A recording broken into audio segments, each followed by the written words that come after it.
Let me start by asking you how you understand what's happening between Pakistan and Afghanistan. I'll come to Munir's threat against India in a moment and we'll play out that clip. But the airstrikes last night, in violation of a temporary ceasefire that had been mediated between the two countries by Qatar, this time bombing civilians. Three cricketers have been killed among the eight killed. How do you understand what's happening? Is there a link to the Taliban foreign minister's visit to India? Is there a link to Trump wanting control of Bagram and Taliban saying no? There are Pakistani journalists who live in exile, and some of them are doing videos saying Trump might be in on this Pakistan aggression towards Afghanistan. What do you think? Barkha, I think there's a lot of noise coming out of Pakistan. That Trump and Pakistan is a country which is notorious for conspiracy theories. They conjure up conspiracy theories in every breath they take. So I don't think Trump is pushing the Pakistanis to take the war into Afghanistan. I doubt it. So that they can get Bagram. How do they get Bagram? People look at a headline, but then they don't think ahead on how something will actually come to pass. So let us take Bagram. You've asked too many questions. On Bagram, how do you grab Bagram? The Taliban are not going to give Bagram for love or money to the Americans. No way that's going to happen. Now that means that unless you prize out Bagram out of Taliban hands and Taliban control, the Americans cannot get Bagram. How do you do that? You can either create a condition of a civil war, which is what the Pakistanis are aiming to do. If you look at all the chatter and some of the statements coming out of Pakistan, they seem to be hell-bent upon a regime change inside Afghanistan, which can only happen in the event either of an invasion. But I don't think even the Pakistani Punjabi Muslim is that stupid that he will want to invade Afghanistan. Here, at best, what they can do is bombard Afghanistan, maybe carry out some shallow raids. But I don't see how they are going to go ahead and invade Afghanistan. They are not that stupid. But again, there is no limit to stupidity when you come down to it. So if invasion is ruled out, and I don't see the Americans coming back in a hurry, so I don't see who else is going to go and invade Afghanistan. The second is that you initiate what the Pakistanis have perfected over 3 or 4 decades, a new round of a civil war inside Afghanistan, and basically tear the country apart, carry out enormous amounts of bloodshed, and maybe you can carve out some space. But again, that's not going to happen overnight. It'll take a few years. And who knows whether the next American administration is interested in Bagram or not. So I think this Bagram seems to be a bit of, a red herring, if you will. Put whatever adjective to it on, whatever you want. The other is Muttaqi's visit to New Delhi. Look, visits are not decided overnight. Now, if you look at the Pakistani media space, it'll seem as though Muttaqi goes to Moscow for the Moscow format talks, and from there he directly comes to India because he's trying to poke the Pakistanis in the eye. Little realizing that Muttaqi was originally also supposed to go to Pakistan. That visit didn't come through. The Pakistanis also didn't seem very keen on it, and there was a UN ban on it, on his travel abroad. Later on, that ban was lifted and he was allowed to come to India. Now, this visit was weeks in the making. Now, unless it is somebody's case that, this entire fracas which broke out between Taliban and Pakistan happened to time with this visit, I think that's a bit of a stretch. To my mind, there have been serious problems between the Taliban and Pakistan right from the day the Taliban, quote unquote, broke the shackles of slavery. Right, and took over Kabul and Afghanistan in 2021. From the day they took over power, there has been serious problems on the AfPak frontier, partly because the Pakistani lies and or the self-deception, I should call it, where you will hear all those stupid generals and these Pakistani Punjabi analysts who used to defend the Afghan Taliban, saying that the Afghan Taliban are the good guys. They are not in the Indian pay. The TTP are Indian proxies. even though TTP had been created by Pakistan itself, and a former ISI chief, Shuja Pasha, had once told a number of Pakistani journalists that Baitullah Mahsood, who was then the TTP commander, this is at the time of 2611, was actually a patriotic Pakistani, as were rest of the TTP guys. These are not my words. These are Ahmad Shuja Pasha, Pakistan ISI chief's words, right? So the Pakistanis, depending on what suits them, they attach a label. So from a time when they were saying that the Afghan Taliban are different from the Pakistani Taliban, even though there were some sensible Pakistani analysts who were saying they are two sides of the same coin, they are born out of the same womb, you cannot distinguish between them, you're making a mistake. But the Pakistanis persisted with that fiction. When the boot was on the other foot and the same guy started targeting Pakistan, that is when they woke up to the reality of the self-deception they were harboring in themselves. So now you have a situation where this current conflict or breakup, if you want to call it that, between the Afghans and the Pakistanis has been years in the making. So it's not something which has happened overnight, but the immediate provocation for Pakistani attacks, and these were not the first times the Pakistanis bombed parts of Afghanistan, but this was perhaps the first time the Pakistanis were audacious enough or stupid enough to go and hit at a target in Kabul. And I think that was, in a sense, something which there was no way that the Taliban could play it down. And after that, you are on a steep slope. It's things just start, snowballing out of control, which is what has happened because it creates outrage in Afghanistan. But what's the end game? But what's the end game? If invasion is not the, as Mutaki said, the British have tried it, the Americans have tried it, they've all had to leave. The Pakistanis probably understand that and won't try it. So if it's not invasion, what is the end game in creating this sort of chaos or precarious situation? And you say Mutaki's visit would have been planned well in advance. It's probably coincidence that the bombing of Kabul happens as Mutaki touches down in India and so on. Is there though a message to India? And is there a message to Taliban in this re-engagement that is underway between India and the Taliban? The message which is easier to answer. Of course, the Pakistanis cannot count India engagement with any government in Afghanistan because they see it as a threat to themselves. They see it as an encirclement. They see it as a potential pincer that will catch them on the wrong foot on two fronts. Yeah. So there is always going to be that issue, and the problem with the Pakistanis is that they will never trust the Afghans, and the Afghans will never trust the Pakistanis. So the India factor, whether you like it or not, will always come in. There will be always somebody in Afghanistan, which is what people never understand, that the very nature of the relationship between Afghanistan and Pakistan will always insert India into that equation. Because the Pakistanis cannot resist or cannot hold themselves back from interfering and calling the shots and imposing themselves on Afghanistan. And the moment they do something like that, whoever is in power in Afghanistan will reach out to India as a counterbalance. So there is, in that sense, there is never going to be any end game. Every end game in Afghanistan, as I keep saying, is the beginning of a new great game. So when a lot of people were writing epitaphs of India in August 2021, there were some of us who were saying that, wait, just watch, things are going to turn around completely, whether in a matter of weeks or maybe in a matter of months. And within a week or 10 days, it was very clear which way matters are going to go, because the Taliban, the first thing they did, that they released 5,000 odd PTP guys who had been imprisoned by the previous Afghan government, who the Pakistanis were blaming of actually sponsoring the TTP to attack Pakistan. But the former Afghan government was actually arresting those guys and putting them in prison. The Taliban, the day they came to power, they released all of them.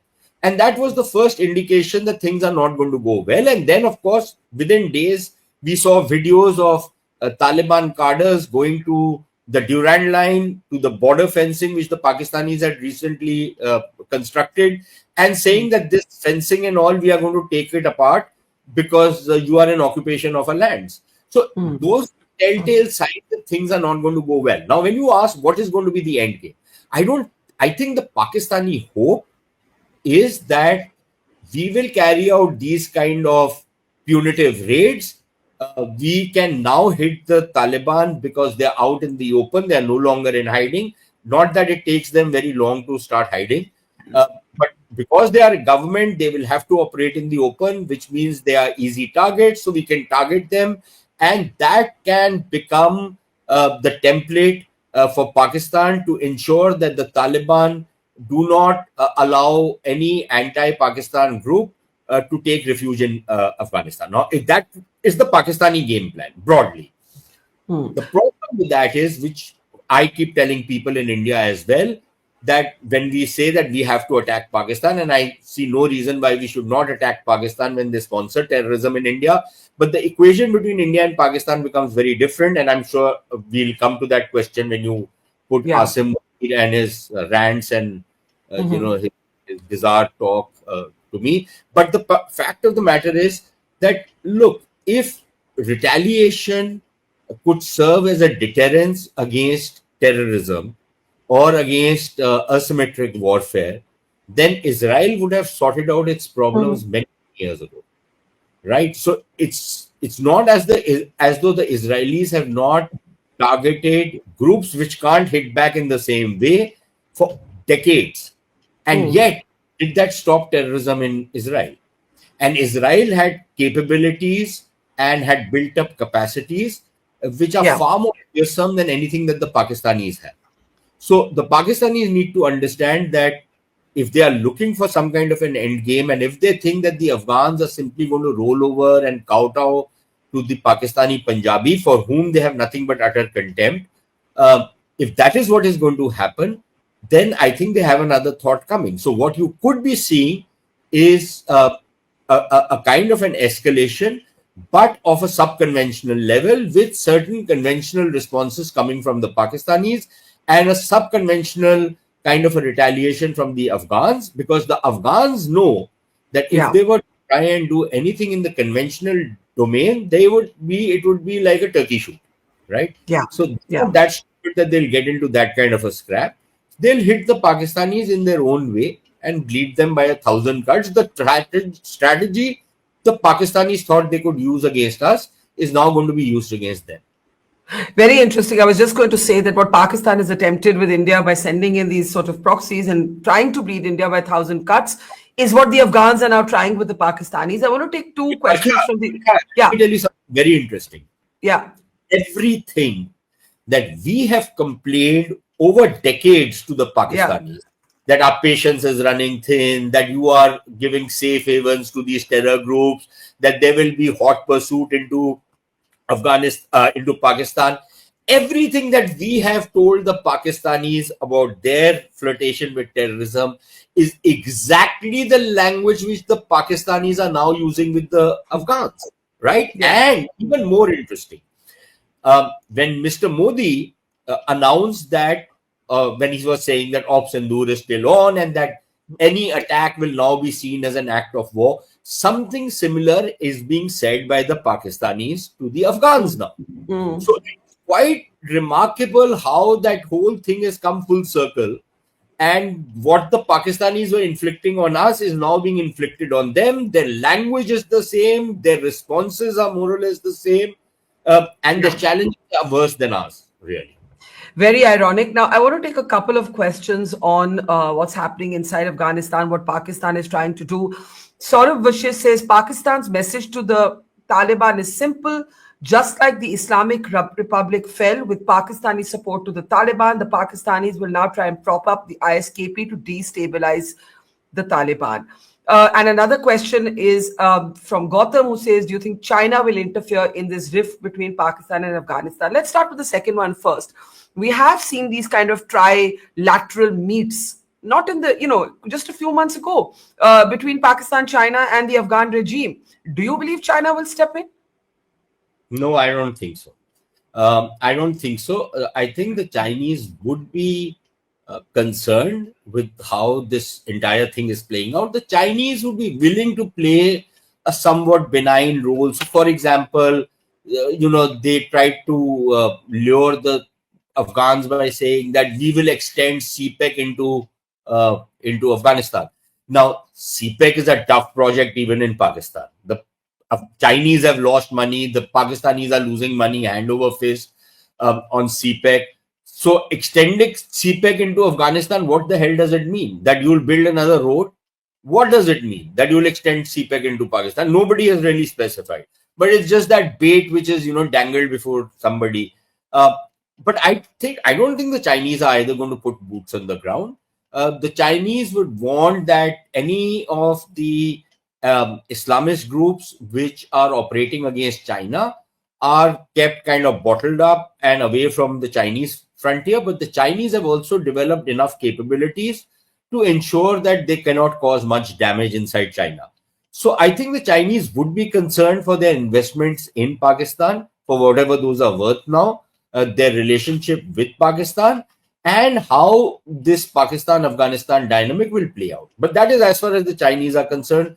I don't see how they are going to play any major role coming in. Maybe to the extent that if they can hold some kind of talks or mediate some kind of talks between these guys, they'll do it. But I doubt on that also, because I think the Arabs are stepping in, and let us see if that goes anywhere. I doubt if it will. So that is as far as the Chinese are concerned. The second part is on that ISKP question the guy asked.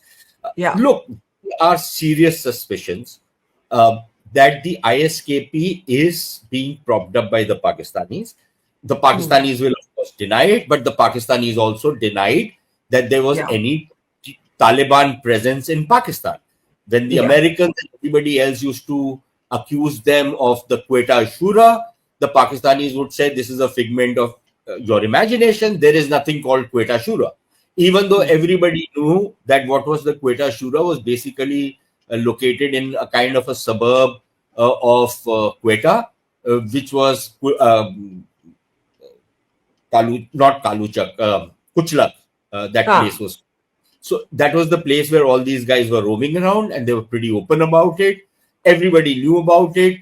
The Pakistanis still maintain this, the Pakistanis hold this thing against the Taliban, that the Taliban were facilitating talks between TTP and Pakistan in Afghanistan, and were claiming that the TTP is not present in Afghanistan. But the Pakistanis were holding talks between Taliban and the Americans in Pakistan, and they also claimed that there is no Taliban in Pakistan. So, everybody is playing the same game. But on the ISK, it's very interesting because the Americans are saying that we want to have anti-terror cooperation with the Pakistanis against the ISK. They're not against TTP. They're not saying against Afghan Taliban. They're saying against ISK. But ISK has, and this is very credible information, that the ISK was being facilitated to set up bases in Balochistan, so that they could operate on two prongs, one against the Baloch freedom fighters and the other against the Taliban, because these guys are daggers drawn with both, right? But the Baloch freedom fighters attacked those fellows and ousted them from there. Now, there is no way ISK could build their bases or try and build their camps and bases in Balochistan without the knowledge of the Pakistani authorities. Now, it might sound bizarre to people who do not understand the deviousness of the Pakistani mind, but for some of us who've studied the Pakistani mind very, very carefully and their modus operandi, it's very simple. It is not as though there is a cast iron alliance and a complete matching of interest between ISK and the Pakistanis. No, it is not. ISI and ISKP essentially are going to cooperate in some matters, and are going to have a tactical alliance in on some issues on which their interests are matching, but they will also be attacking each other when it suits them, and both sides will do it. They will also facilitate each other when both sides' interests demand it, And it's a kind of a modus operandi which the Pakistanis have done earlier as well with other groups as well. So there is nothing unique about the ISKP coming in, but whether the ISKP will have the kind of uh, uh, that critical mass that it requires to be able to take on the Taliban, who seem to be firmly entrenched for now at least, I think that's an open question. I have serious doubts on it. So what the Pakistanis might try and do is that they will try and exploit certain divisions that have come to the fore within the Taliban ranks, especially between the Kandaharis and the guys, the Haqqani network guys from eastern Afghanistan. They will try and exploit some of those divisions. But even there, I have some doubts whether that will be very successful. It could lead to a sort of a civil war situation.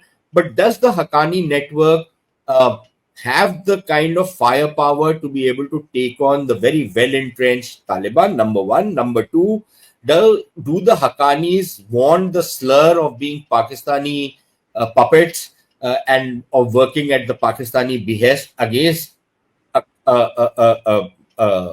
Amirul Momineen on whom they've sworn fealty? Would they want to do that? So would they want to side with a foreigner against their own people? And will they be able to kind of get the kind of firepower which is required? I think there are very serious question marks around. So here's my question to you before we move on to Asim Munir. On the Indian engagement with the Taliban, it's been debated at multiple levels. There are those who believe, looking at it through ideology and not strategy, that you can't engage with them. They have policies on women that you simply can't engage with. There are those who say a strategic reset was long overdue, but don't lionize Mutaki. There's a third view that says it's actually kind of complicated because, look, let's not forget the Haqqani network, for example, Sushant, as you know, and Shuja Pasha, the then ISI chief whom you spoke about, when Kabul fell for the first time to the Taliban, Shuja Pasha was the first person there on the ground. So how are we so sure, that those links won't be revived? That was Faiz Hamid. Sorry, Faiz Hamid. Sorry. Faiz Hamid. Sorry. Thank you for correcting me. Faiz Hamid. But, you get my drift. I mixed up the people there. But, what I'm asking is about those connections between Pakistan and Taliban. How do we look at it? So, Barkha, those connections were there. Some of those connections would still be operating at a subterranean level because there would be some people, whose strings still the Pakistanis are trying to pull. But whether the people whose strings they are pulling call the shots inside Afghanistan, I think it's difficult to say whether that can happen. So those links would be there. There were many Taliban who settled in Pakistan, opened businesses, their kids got educated out there. Certainly those are there. But you have to understand one thing. That was then. This is now. There were certain compulsions where the Taliban had to kowtow to the Pakistanis because the Pakistanis, I would have just loved to use a word which starts with B, but you understand what I'm saying. They held them by it, right? Now they don't. So the compulsions have changed, the calculations have changed, and the scenario is different now. That was then, this is now. So one is that. And yes, they were obliged at that point of time, but the Pakistanis also extracted their pound of flesh. So, well, it was a transaction which both sides went. On the Haqqani network and everything which was done against India and all of that, I take the point very well. If if I had lost a colleague or a family member or anybody in any of those attacks, I would abhor the thought of sitting and talking to the same guys. But Barkha, let's be real. Don't we talk to the Pakistanis? Have they not killed our people?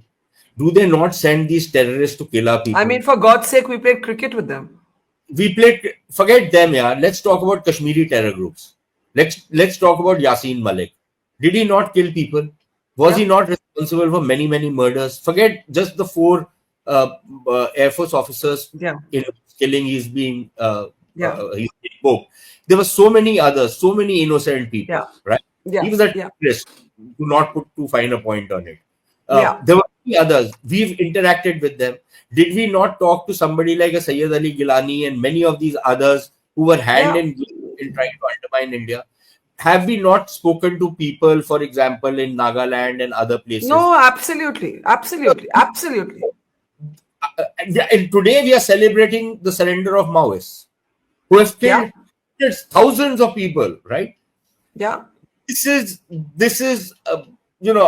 it's a bitter thing to say, but this is the reality of politics and how you do manage these affairs. And Yeah. there is a certain amount of pragmatism involved in being able to reach out to people and reconcile with them. You can call it pragmatism. You can even do No, some virtue. and no, and frankly, I mean, if there is security interest, why does a state talk to those who have been armed?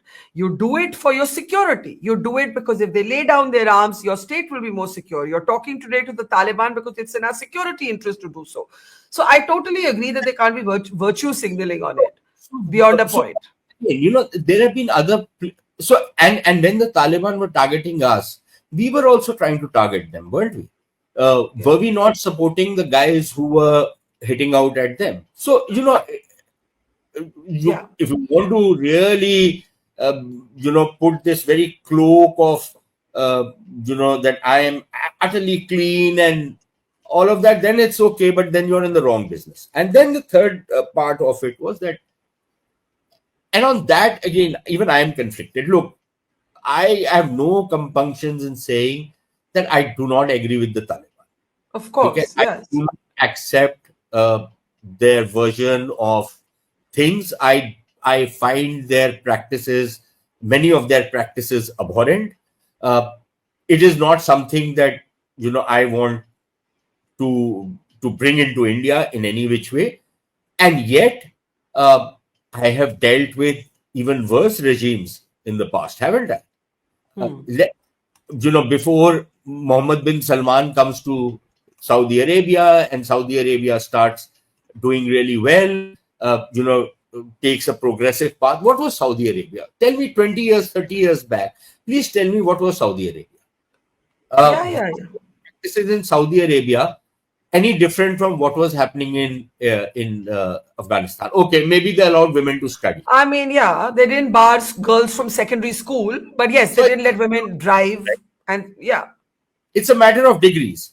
Okay, nothing more, nothing less. Right? yeah, So look, the point is, the way I look at it, look, I find those practices abhorrent. I do not endorse those practices, but that should not stop me from engaging these people if that's in my interest. Now, what is my interest?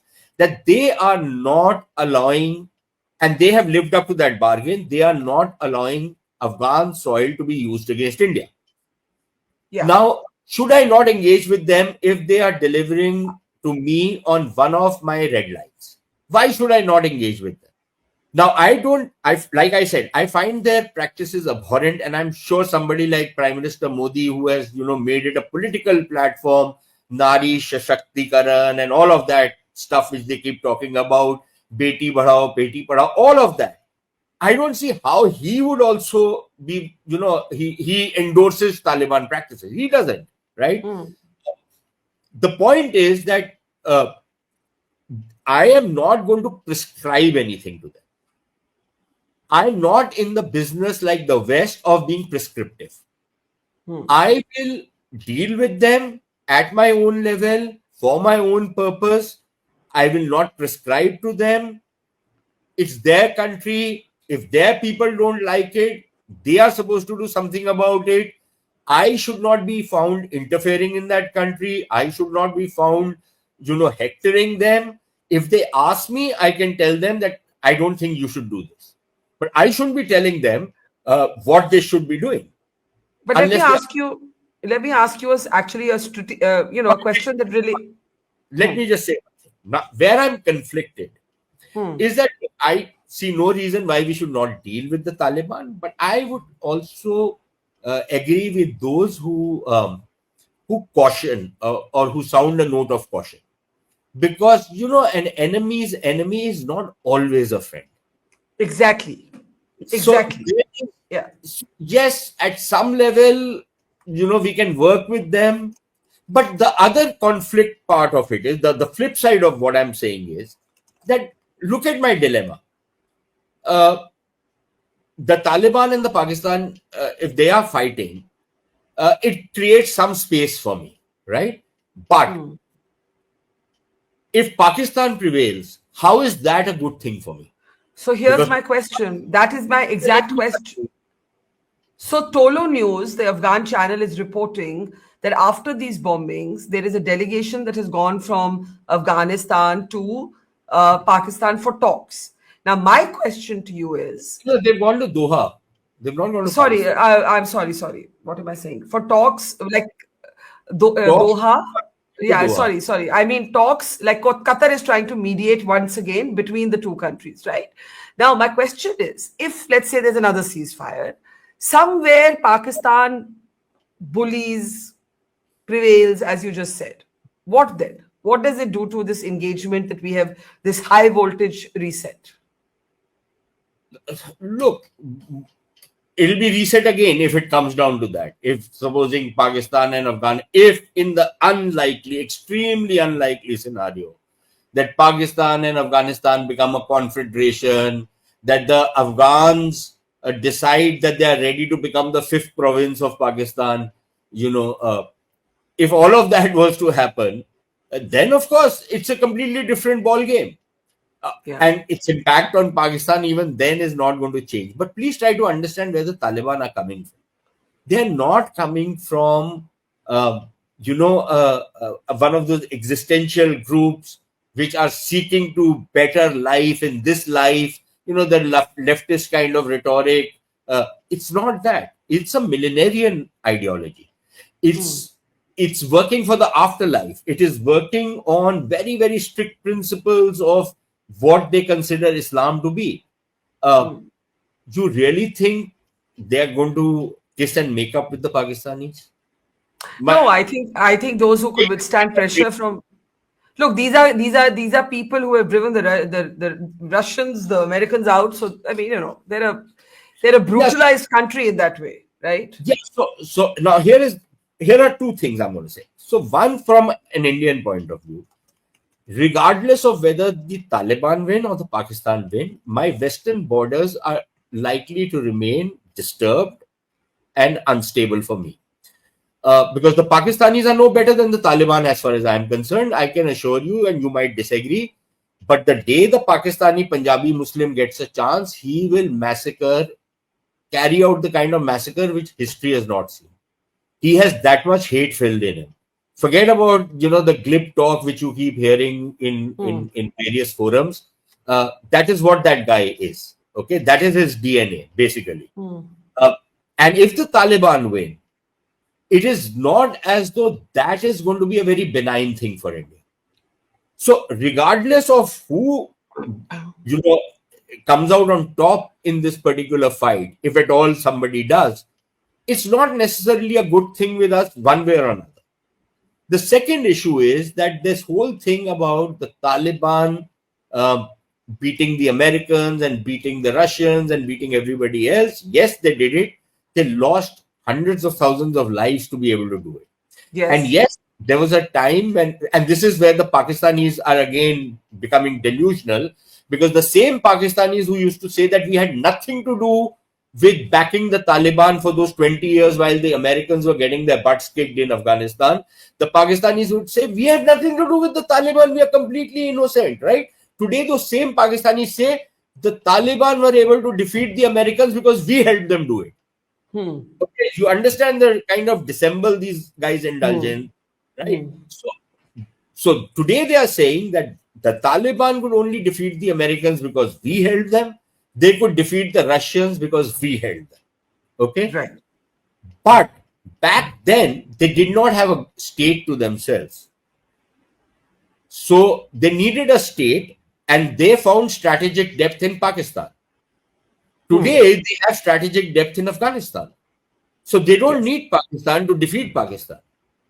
So if Pakistanis were really becoming very kicked about the fact that they took American money to undermine America, now the Taliban are going to use or have used Pakistani help to undermine Pakistan. Yeah. Because Okay. their objectives are to Hmm. improve Islam in Pakistan. And look at it this way: it's a fight between two versions of Islam. The hypocritical version of Islam, which the Pakistanis practice, which the Taliban call them Napak Fauj Hmm. and Napak Pakistan, and they call them murtads or apostates, Yeah. and doing shirk and doing biddat. And Af- Pakistanis say the Afghan version of Islam is not Islam. Uh, so that is it's two competing versions of Islam fighting against each other.